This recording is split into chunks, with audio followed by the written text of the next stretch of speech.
One of the most emotive and serious topics of recent years has been the issue of suicide, especially that of young men.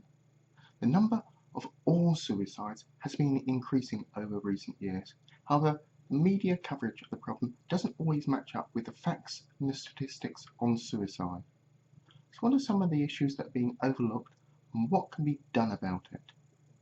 Although the information on suicide does vary from country to country, there are some key findings when we look at the numbers. Firstly, men are 3 to 4 times as likely to commit suicide than women. Next, although in developed countries suicide is likely to be the largest cause of preventable deaths amongst young men, the peak age for male suicide is generally after 40. Finally, ex-military personnel have a far higher rate of suicide than the general population. Now, taking that last piece of information first, there have been attempts to say that military suicides are purely down to poor mental health treatment and undiagnosed or untreated PTSD, or post-traumatic stress disorder. Now, while PTSD can be a factor, it isn't the key one for a couple of reasons. Firstly, the suicide rate among non-combat veterans is actually higher than that of combat veterans. Secondly, there's another major profession which actually has a higher suicide rate than the military, and that's the construction industry. More specifically, the suicide in construction work is far higher in the lower skilled workers, is much reduced in the skilled construction workers, and reduced still further in construction managers and architects. However, there is something that low skilled construction workers and the military do share, which is the macho culture.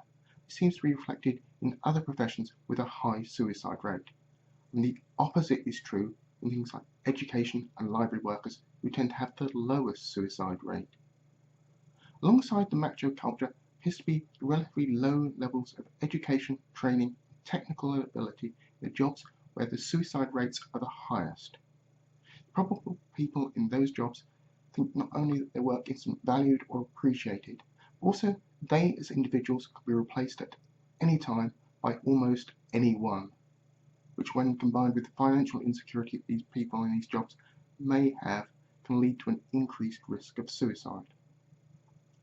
Now, however, all of these elements have been around for a very long time. So what is causing the recent increase? What factors over recent years might we be missing that's leading to this increase?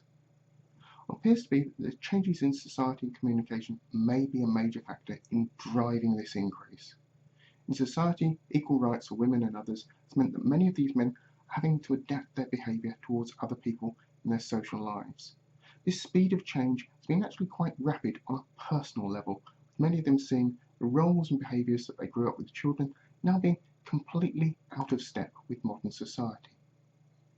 Yet the role of machismo in places like the armed forces and building sites means that speaking out about stress, emotion, feelings can all be met with isolation rather than understanding, prompting men in these places to bluff it out, keep silent about how they're feeling and coping. It only tends to make the situation worse. In addition to this, the representations that these people are seeing of their friends and family on social media may give the appearance that everyone they know is far happier and far more successful, generally doing better than they are. Social media, though, gives a very inaccurate representation of an individual's life, with the pictures and stories which are being selected generally representing the edited highlights of their lives, most of the bad or negative items left out of the posts on social media. It can lead some people to think they're a failure, they're disconnected with the people around them, or even a burden to their friends and family.